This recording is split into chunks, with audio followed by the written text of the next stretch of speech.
rolled into the 1920s on the heels of the so-called War to End All Wars, World War I. In America, the decade is remembered as the Roaring Twenties, a time of peace and prosperity, a time when cars got faster, people got richer, and morals got looser. Although this is true, to a great extent all was not fun and games.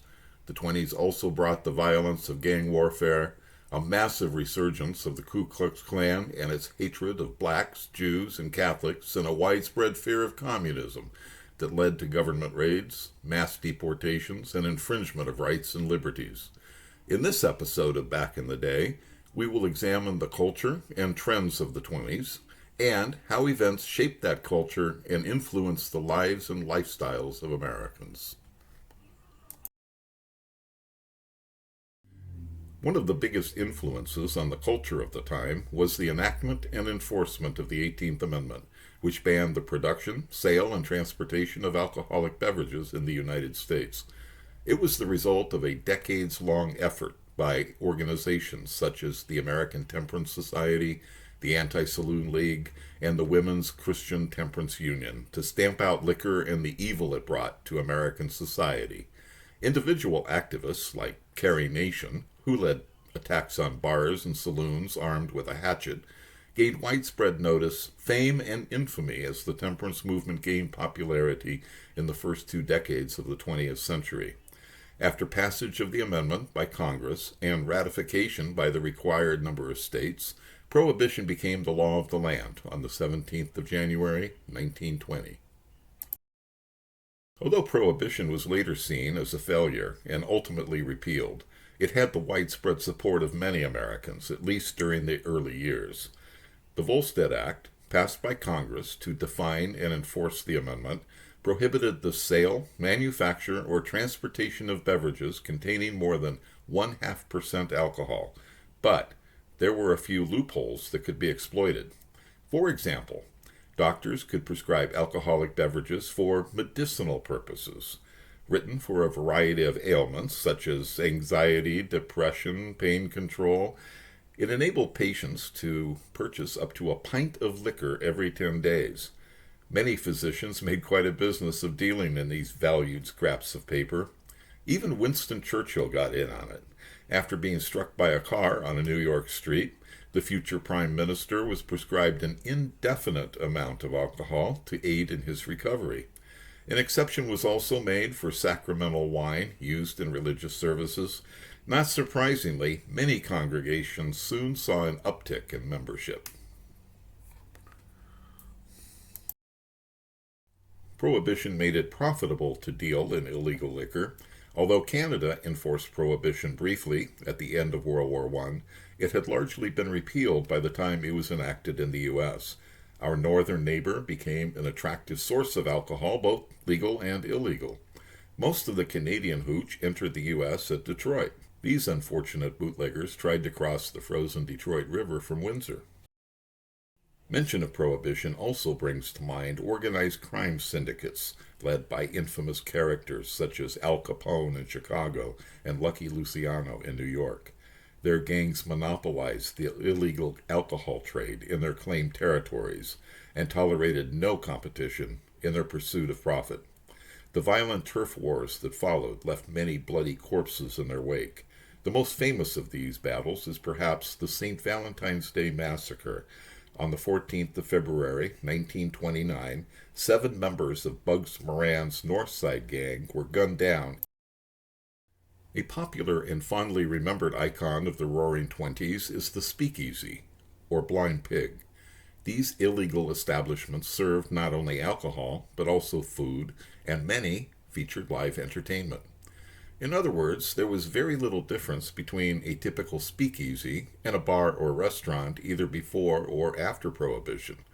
Although many speakeasies were owned and operated by criminal syndicates or mob bosses, some were owned by ordinary citizens. However, most of these depended upon organized crime for their supply. Another popular nickname for the decade is the Jazz Age. Jazz, a uniquely American style of music, had its beginnings in the multicultural environment of New Orleans in the late 19th century. where African rhythms, traditional blues, and European-style harmony came together and produced something completely new. By 1920, jazz had spread northward to settle in what became centers of the movement in Chicago and New York. With the advent of radio, new music spread easily and quickly, and within a very short period of time, jazz was king. The most popular bands included Duke Ellington and his Washingtonians, Paul Whiteman and his orchestra, and King Oliver's Creole Jazz Band. Popular songs included Rhapsody in Blue, Sweet Georgia Brown, and Ain't Misbehavin'. Here's a sample of what you might have heard if you were out on the town in the 20s.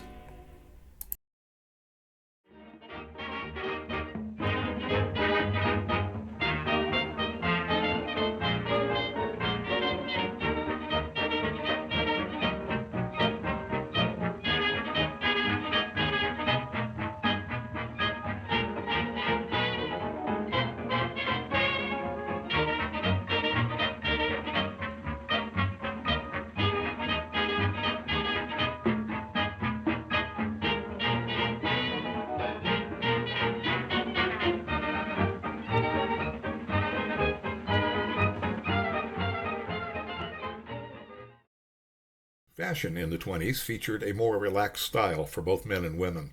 Men's suits, often of the three-piece variety, tended to be made of earth-tone fabrics with bold patterns. Pinstripes and checks were big. On the head, flat caps and fedoras were popular. For women, hemlines and sleeves got shorter. Short, bobbed hair was in, and skirts and dresses were loose and not restricting. For many, the iconic image of Roaring Twenties womanhood is that of the flapper. There's some disagreement about where the term flapper comes from, but the most likely source is from late 19th century England, where a young, highly spirited girl was compared to a young bird who is just learning to flap its wings. The flapper stereotype is of a young woman with bobbed hair, heavy makeup, and short skirt who smoked cigarettes, drank alcohol, and hung out at the jazz clubs. Of course, not all young women were flappers, but those who were, with their free-spirited ways, had a significant impact on American culture, not only during the 20s, but even today. If an average American today were asked to name a dance popular in the 20s, chances are that person would name the Charleston, named for the harbor city in South Carolina. While most agree that the dance evolved from an African-American dance style called Juba, it was a work in progress and underwent many changes before it emerged as the dance we know as the Charleston. Although primarily associated with the 20s, the Charleston didn't die with the decade. In many variations and forms, it continued to be quite popular in the days to come and is still danced today.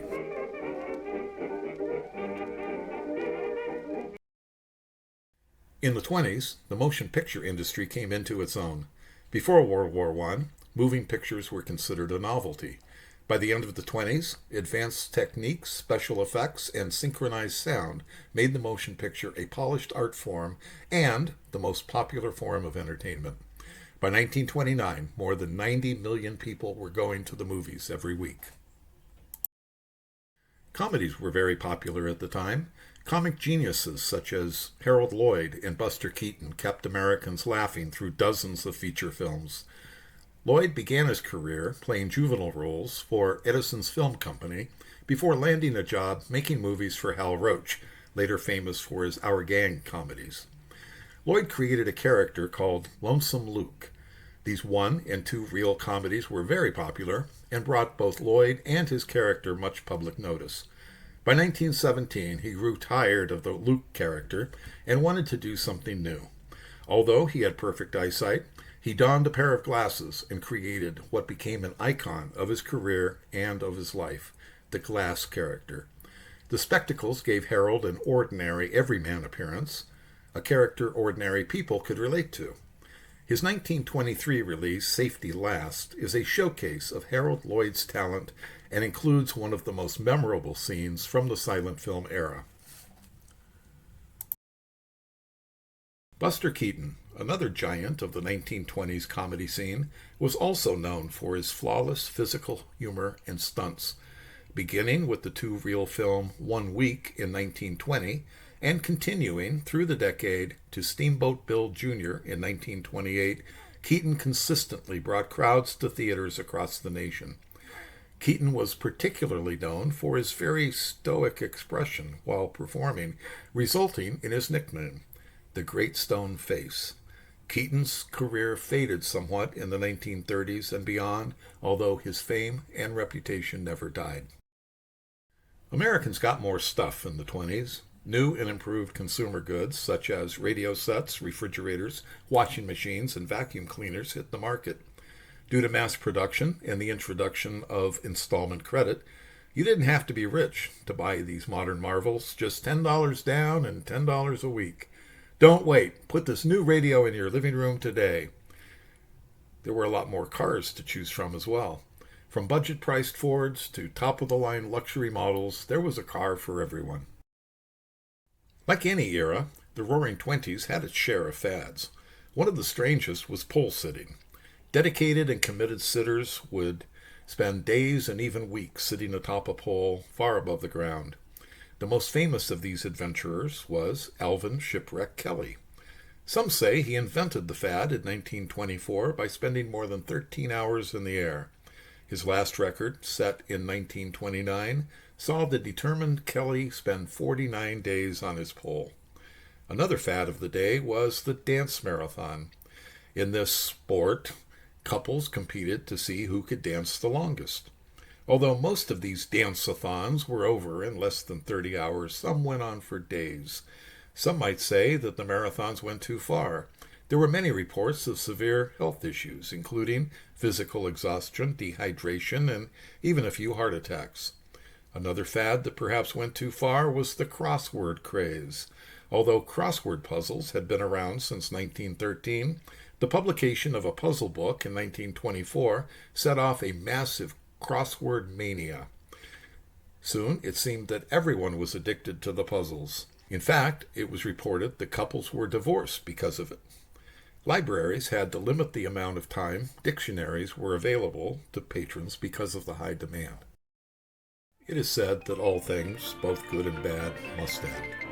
And that was true of the Roaring Twenties. Most people date the end of the era to the tragic stock market crash in October 1929 that ushered in the long, dismal days of the Great Depression. However, I think all would agree that the 1920s was a time quite unlike any other. It had its good times and bad, but it will never be forgotten.